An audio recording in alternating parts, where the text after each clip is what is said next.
챕터 4 M3 최적화 옵티마이즈 남은 것을 가장 잘 작동하게 만들어라. M1 의문을 통해 문제를 발견했다. M2 단순화를 통해 본질만 남겼다. 이제 해야 할 일은 하나다. 남은 것을 가장 효율적으로 작동하게 만드는 것이다. 많은 사람들이 최적화를 좋아한다. 더 빠르게, 더 싸게, 더 많이, 더 잘. 하지만 대부분의 최적화는 실패한다. 이유는 간단하다. 불필요한 것을 먼저 제거하지 않았기 때문이다. 쓰레기 프로세스를 최적화해도 결과는 더 빠른 쓰레기일 뿐이다. 그래서 최적화는 반드시 단순화 이후에 이루어져야 한다. 효율과 효과는 다르다. 효율은 일을 잘하는 것이다. 효과는 올바른 일을 하는 것이다. 많은 사람들은 효율에 집착한다. 하지만 효과가 없는 효율은 의미가 없다. 예를 들어 잘못된 방향으로 시속 200km를 달리는 자동차는 시속 20km로 달리는 자동차보다 더 위험하다. 속도가 문제가 아니라 방향이 문제다. M1과 M2가 방향을 결정하는 과정이었다면 M3는 속도를 높이는 과정이다. 병목을 찾아라. 모든 시스템에는 병목이 존재한다. 전체 성능은 가장 느린 부분에 의해 결정된다. 물을 공급하는 파이프를 생각해보자. 아무리 큰 파이프를 연결해도 중간에 좁은 구간 하나가 있으면 전체 유량은 그 구간에 의해 제한된다. 업무도 마찬가지다. 공부도 마찬가지다. 사업도 마찬가지다. 가장 먼저 해야 할 일은 열심히 일하는 것이 아니라 병목이 어디인지 찾는 것이다.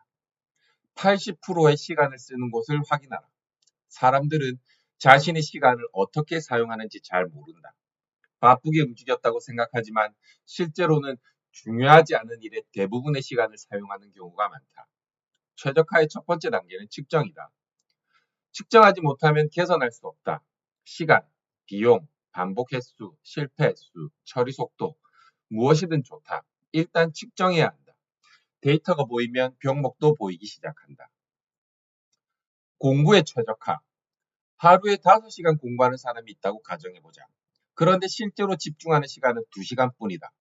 나머지 시간은 휴대폰을 확인하고 자료를 찾고 계획을 수정하고 딴 생각을 한다. 이 경우 문제는 공부 시간이 아니다. 집중력이다. 공부 시간을 늘리는 것은 최적화가 아니다. 집중 시간을 늘리는 것이 최적화다. 진짜 병목을 해결해야 성과가 나온다. I'm Here 프로젝트 사례. I'm Here 프로젝트의 MVP는 매우 단순하다. 승객의 위치를 등록한다. 기사가 확인한다. 하지만 실제 구현 과정에서는 다양한 병목이 발생할 수 있다. GPS 획득이 느릴 수 있다. 서버 응답이 느릴 수 있다. DB 저장이 비효율적일 수 있다. 지도 렌더링이 느릴 수 있다. 이때 해야 할 일은 기능을 추가하는 것이 아니다. 가장 느린 부분을 찾는 것이다. GPS가 10초 걸린다면 다른 기능을 개선해도 체감 성능은 좋아지지 않는다. 병목을 해결해야 전체 시스템이 빨라진다. 작은 개선의 힘. 많은 사람들은 혁신만 중요하다고 생각한다. 하지만 현실에서는 작은 개선이 훨씬 자주 발생한다. 작업 시간을 10% 줄인다. 실수를 20% 줄인다. 응답 속도를 30% 높인다. 하루에 10분을 절약한다. 하나만 보면 별것 아닌 것처럼 보인다. 하지만 이런 개선이 반복되면 엄청난 차이를 만든다. 최적화는 거대한 변화가 아니라 지속적인 개선의 과정이다. 최적화의 함정. 최적화에도 함정이 있다. 너무 이른 최적화다. 아직 검증되지 않은 시스템을 완벽하게 만들려고 하면 시간만 낭비하게 된다. 실제로 많은 프로젝트가 사용자도 없고 매출도 없고 검증도 끝나지 않았는데 성능 최적화부터 시작한다. 그것은 최적화가 아니다. 과도한 준비다. 최적화는 반드시 문제가 확인된 이후에 해야 한다. M3의 목표. M3의 목적은 남은 것을 가장 효율적으로 작동하게 만드는 것이다. 단순화된 시스템에서 병목을 찾고 측정하고 개선하는 과정이다. M1이 문제를 찾고 M2가 본질을 남겼다면 M3는 그 본질을 가장 강력하게 만드는 단계다.